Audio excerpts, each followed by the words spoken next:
La science et nous. Une émission proposée par Sylvie Vauclair.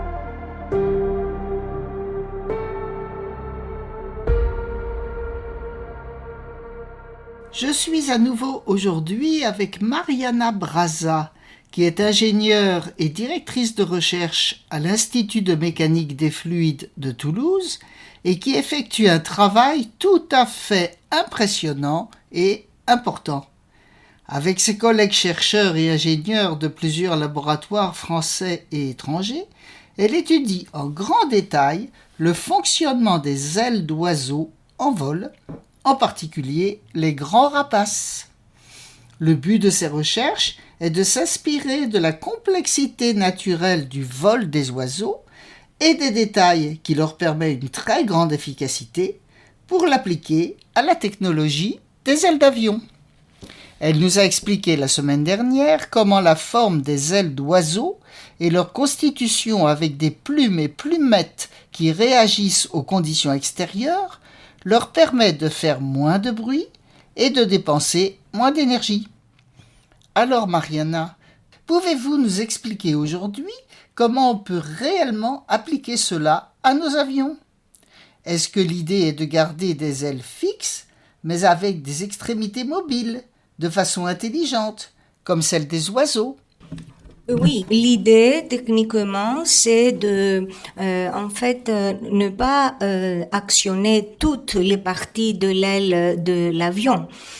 Si vous observez l'aile de l'oiseau, des plumes et plumettes stratégiques, on va dire, sont situées plutôt vers l'extrémité arrière de l'aile.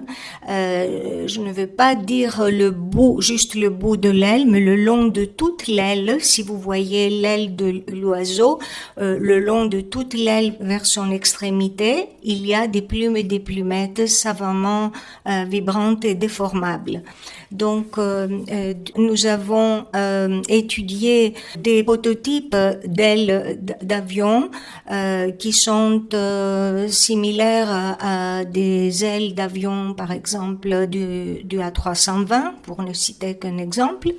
Nous avons donc adapté un certain nombre optimal de ces actionneurs électroactués tout le long donc de l'extrémité de l'aile de l'avion et nous avons étudié par des approches théoriques puis par des approches de simulation numérique très très détaillées et par des expériences fines et bien ciblées, utilisant des méthodes de métrologie très modernes, l'influence et l'optimisation de ces déformations et de ces vibrations qui doivent être donc actionnées le long de cette surface vers l'extrémité de l'avion.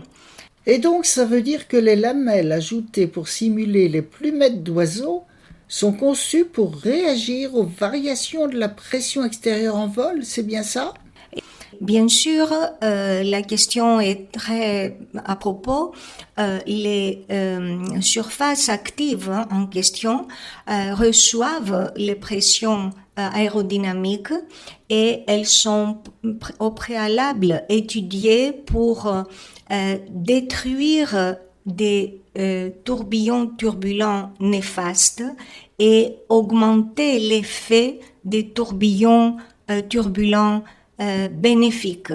À savoir, il y a une classe des tourbillons qui entourent cette région de l'aile qui vont avoir un effet bénéfique pour augmenter par exemple la circulation de l'air autour de l'aile, notamment autour de cette partie arrière. Donc, ces tourbillons-là, il faut pas les détruire, il faut les favoriser, il faut les amplifier et ainsi on peut augmenter la portance.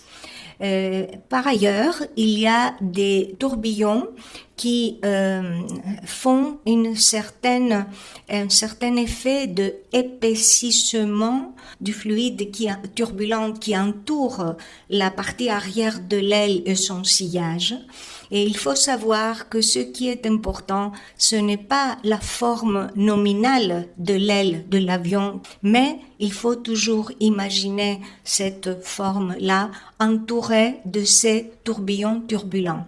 Donc la forme que, entre guillemets, capte ou voit le vent qui va donc attaquer, entre guillemets, l'aile de l'avion en son mouvement, ce n'est pas du tout la forme nominale, mais c'est la forme effective qui va être la forme nominale entourée de toutes ces turbulences. Donc, en éclatant des tourbillons néfastes, en les rendant à un amas de tourbillons bien plus petits et moins forts, nous pouvons diminuer cette forme épaisse et donc on réduit d'emblée la résistance au vent. On a compris en fait que l'oiseau ne fait autre chose que amincir cette zone turbulente qui entoure son aile, notamment aussi son sillage. Si je comprends bien, cette manière d'analyser spécialement l'effet des plumettes au bord des ailes des oiseaux permet une application plus facile aux ailes d'avion. C'est ça qui est nouveau ? Ce qui a été très important dans nos études par rapport à d'autres études faites par ailleurs, c'est que il n'est pas nécessaire d'agir dès la région amont de l'aile qui s'appelle région du bord d'attaque. D'ailleurs, l'oiseau a tout cet arsenal des plumes en arrière. Il a un duvet pour l'amont. Il y a aussi le alula qui a une plume carrément en amont qu'il sort quand il veut atterrir. Et ça, c'est similaire au dispositif qu'a l'avion à la fin de l'atterrissage où il y a une partie devant qui cambre pour augmenter la cambrure, mais le plus grand arsenal complexe des plumes et des plumettes de l'oiseau est situé en arrière.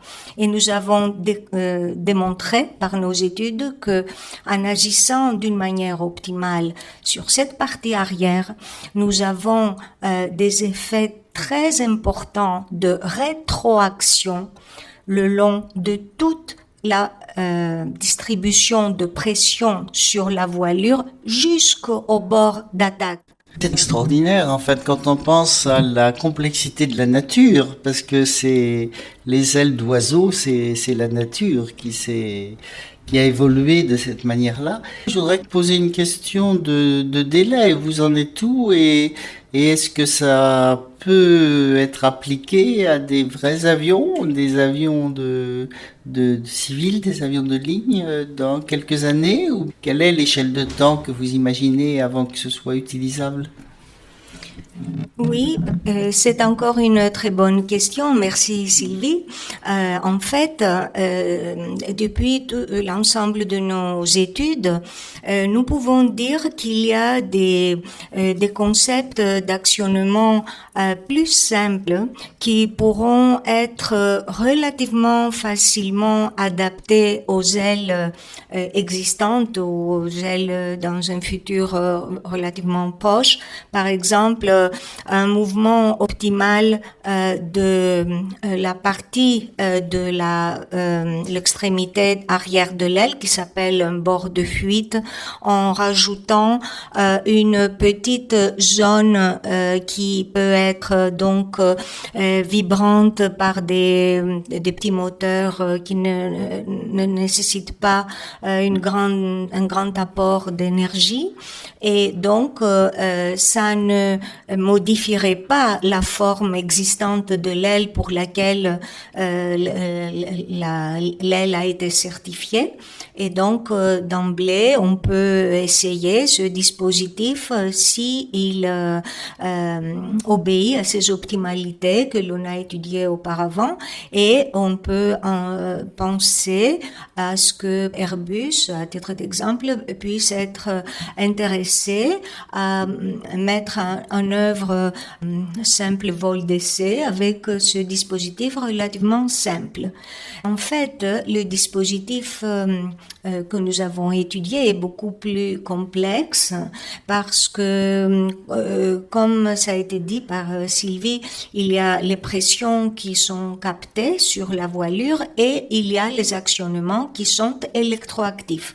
J'insiste sur le mot électroactif et pas mécanique parce que l'action électroactive permet de répondre instantanément aux sollicitations de pression par un dispositif de contrôle qui va recevoir les pressions par des capteurs de pression. L'oiseau a des capteurs de pression de par son système nerveux, son système musculaire, mais nous, je veux dire l'avion, sur la surface de l'avion, de l'aile de l'avion, on peut disposer des capteurs de pression sensibles et en fonction de ce que reçoit le capteur de pression qui traduit les sollicitations de l'air sur l'aile de l'avion et les forces, il peut dicter aux actionneurs comment ils vont vibrer et se déformer instantanément ou presque instantanément.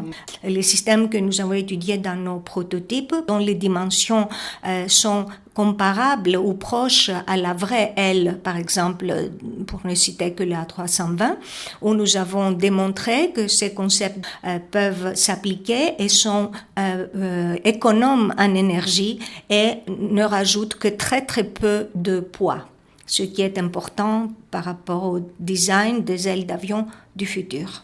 Merci beaucoup Mariana pour toutes ces explications. On attend, alors on sera intéressé à avoir des nouvelles sur l'évolution des recherches et des techniques. Merci beaucoup. Merci Sylvie de cette aimable invitation et de cet entretien.